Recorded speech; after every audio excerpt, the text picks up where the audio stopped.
여러분 안녕하십니까? 온라인 6단 가자 수익기 편을 시작하겠습니다. 이번 영상의 핵심은요. 지난 영상에 이어서 실전 사활 두 번째 시간을 살펴드리도록 하겠습니다. 이번 영상에서도 실전에서 나온 이 사활 형태인데요.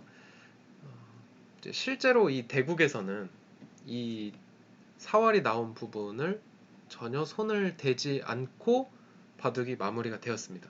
아마 두 대국자 모두 이 사활에 대해서 좀 생각을, 그러니까 수가 있다는 생각을 아마 못 하셨던 것 같아요. 그런데 자세히 보시면 또 수가 있는 그 장면에 대해서 살펴드리겠습니다. 먼저 우상 쪽의 형태를 보시죠. 최근에 워낙 3-3 정석 형태가 많이 나오고 그 진행으로부터 파생된 형태에서 이제 흑이 몇 차례 연타를 하면서 이제 그 과정에서 백은 이 우변 쪽에 타결을 했고요. 흑은 우상 쪽을 연타하면서 이렇게 막는 형태까지 나왔습니다. 자, 이 형태 딱 보시기에 수가 있을 것 같으신가요? 아니면 그냥 잡혔다라고 생각이 되시나요? 한번 수읽기를 해보시죠.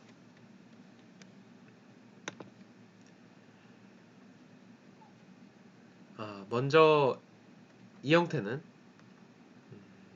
오늘의 핵심에도 나와 있지만 2단패가 숨겨져 있는 형태입니다. 자, 2단패부터 좀 짚고 넘어가면요. 2단패라는 것은 이제 한쪽에서 패를 한 번에 해소하지 못하고 두 번에 걸쳐서 해소를 하는 패를 2단패라고 합니다.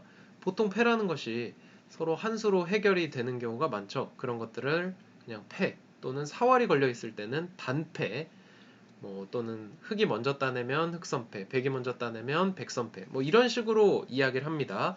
그런데 2단패라는 것은 한쪽에서 패를 한 번에 끝내지 못하고 이 두 번에 걸쳐서 해결을 해야 된다. 그럴 때 2단패라고 합니다. 자, 먼저 이 형태에서 다양한 좀 수들부터 살펴보시죠. 먼저 떠오르는 자리는 이 한 점이 이제 잡히기 직전이니까 이런 자리를 늘어서 궁도를 넓히는 수에 대해서 좀 생각을 해볼 수 있는 그런 장면입니다. 지금 상황에서 이 흑이 백을 잡는 수법도 수익기가 필요하겠네요. 과연 어딜까요? 이 장면에서 흑이 백을 잡는 수가 있습니다. 자, 그건 바로 죽음은 저침에 있다. 이 자리를 젖혀가면 이으면 치중 가서 이 오궁도화 형태고요. 백이 호구를 쳐서 봤더라도 역시 이 오궁도화 형태네요. 붙여서 잡혔습니다. 자, 그래서 지금 상황에서는 흑이 이 젖혀서 두는 수가 정답이 되겠고요. 백이 내려서는 건 안 되니까 이쪽으로 호구를 이제 두어 보겠습니다. 근데 이 형태도 똑같아지죠. 이렇게 젖히면 결국 있더라도 이 자리 급소 치중하면 잡혀있는 형태입니다. 자, 일반적인 수단으로 안 되는 지금과 같은 상황에서 백은 지금 비상수단이기 때문에 패를 이렇게 내자고 해야 됩니다. 자, 여길 두면 치중을 들어가더라도 이걸 막아서면서 단수 칠 때 어떤 수가 있을까요? 이렇게 두면 패가 됩니다. 지금 얼핏 보기엔 이 돌이 잡혀있는 게 아닐까 생각이 들기도 하지만, 그리고 이 공간에서 살자고 하는 수, 예를 들어 반대쪽에서 호구 쳐서 살자고 하는 수도 급소 교환하고 젖히면 잡혀있는 상황이지만, 지금 상황에서 이선 쪽으로 양쪽을 호구 모양으로 만드는 이 수가 굉장히 호수가 되면서 사활에서 정말 가끔 볼 수 있는 그런 수법인데요. 호수가 되면서 치중을 들어가도 맞고 단수 칠 때 이렇게 받으면 패가 되겠습니다. 자, 이 모양이 바로 2단패라는 겁니다. 흑이 따내고 백이 다른 데를 두면 한 번 둬서 해소가 되죠. 흑 입장에서는 한 번에 해소가 됩니다. 자, 그런데 백 입장에서는 따냈습니다. 팩감을 쓰고 따냅니다. 흑이 다른 데를 뒀어요. 패를 따내서, 그러니까 한 수로 해결이 돼야 되는데 지금은 또 패의 형태죠. 그래서 흙이 다른 데를 두면 한 수를 더 둬야 그때 비로소 패가 끝납니다. 그러니까 이런 형태를 바로 2단패라고 하겠습니다. 일단 2단패라는 개념도 좀 기억을 해두시면 좋을 것 같고요. 뭐 프로대국에서 특히 뭐 해설을 들으실 때 여기는 2단패입니다. 그렇게 또 얘기 나오는 이 해설이 되는 경우도 많기 때문에 2단패는 한쪽에서 두 번을 둬야 해소가 되는 그런 패구나, 이렇게 기억을 해두시면 좋겠습니다. 네, 다시 이 실전의 형태로 돌아가서 이 공간 굉장히 좁아 보이고 사실 이게 어떻게 수가 있을까 싶은 상황인데, 이 장면에서 이렇게 빈 삼각 2선으로 이 호구 모양으로 둔다면 치중을 들어가고 두고 단수 칠 때 이렇게 두면서 패가 진행되겠습니다. 또 막상 해보니까 그렇게 어렵지 않죠.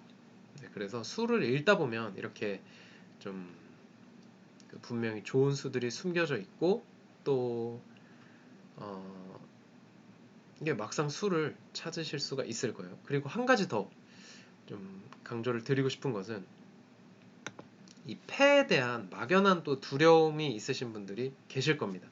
패라는 것이 좀 익숙하지 않고, 뭔가 패를 하면 나는 손해볼 것 같고, 뭐 패는 요술쟁이라는 말도 있죠. 그리고 뭐 고수와 패싸움 하면 진짜 손해보는 경우들이 많습니다. 하지만 이 대국을 하면서 패를 피할 수는 없습니다. 패라는 것은 분명히 한 판의 바둑에서 뭐 한 번 이상 꼭 등장을 하는 그런 부분이기 때문에, 이 패와 좀 가까워지시면서 또 좀 친해지시면서 패하는 부분도 두려워하지 않고, 네, 그냥 과감하게 패라는 것을 또 해보셨으면 좋겠습니다. 이렇게 둬서 치중 가고 맞고 단수 치고 이렇게 되면 패입니다. 제가 한 가지만 더 좀 디테일하게 설명을 드리면요, 이 부분은 약간 난이도가 있는 부분인데요. 자, 이런 장면에서 흙의 기준으로 설명을 드리겠습니다. 단수 치고 두고 따내면 바로 패죠. 손을 빼고 이렇게 두면 잡았습니다. 근데 흙은 이렇게 패를 하기 전에 한 가지 해둬야 할 교환이 있습니다. 뭐냐면요, 패가 시작되면 할 수 없는 교환입니다. 바로 일선을 젖히고 있고 여기까지 이어두는 교환이에요. 이걸 왜 하느냐? 패를 이겼어요. 그러면 교환을 해놓은 것으로 좀 더 백을 좀 키워서 잡았고요. 이 6자리에 흑돌이 하나 왔기 때문에 이 변 쪽으로도 두터움이 달라집니다. 자, 그리고 패를 졌을 때도 한번 볼까요? 이렇게 교환을 해놓고 패를 들어갔는데 이제 패에서 졌습니다. 이런 식의 절충이 됐어요. 자, 이 형태와 잘 기억해 주시죠. 패를 그냥 들어갔다가, 자, 지금 흑이 패를 따내는 건 생략을 한 겁니다. 자, 이렇게 마무리가 되었습니다. 결론적으로 지금 흑은 패를 들어가기 전에 이 아래쪽에 교환을 한 게 어떤 의미가 있냐면요, 이 장면에서 젖히니까 백이 여기를 있고 이으니까 이 자리를 따낸 걸 얻어낸 겁니다. 지금 패가 끝난 상황에서는 백 입장에서 절대 이렇게 할 리가 없겠죠. 예를 들어서 이쪽이 다 집이 굳어지면 실제로 패를 하기 전에 교환해둔 건 흑집 두 집, 백집 두 집으로 인해서 네 집의 차이가 납니다. 그러니까 이런 디테일한 부분도 좀 패를 하기 전에 신경을 쓰시는 것이 좋습니다. 그러니까 패를 이겼을 때도 이득, 졌을 때도 이득입니다. 그래서 다시 한번 돌아가세요. 백이 좋은 수를 둬서 패를 만든 장면, 여기서 패가 시작되면 더 이상 이 교환을 할 타이밍은 없습니다. 시작되기 전에 이런 교환들, 여기까지 이어두는 교환들을 하고 패를 들어가는 게 가장 정교하고 정확한 수순이다. 조금 어려운 부분이지만 이런 것도 조금씩 또 익혀 가시다 보면 이게 왜 이득인지가 이해가 되실 거고요. 또 실전에서 직접 또 둘 수 있는 그런 생각들을 하실 거라고 생각됩니다. 네, 이번 영상 이 실전 사활에 대해서 살펴봤는데요. 역시 수익기는 계속 읽어봐야 좋은 수를 찾을 수가 있습니다. 네, 함께 이 수읽기가 강해지는 여정에 또 동참해 주시죠. 네, 이번 6단 가자 수익 기반은 여기서 마치고요. 다음 영상에서 또 찾아뵙겠습니다. 감사합니다.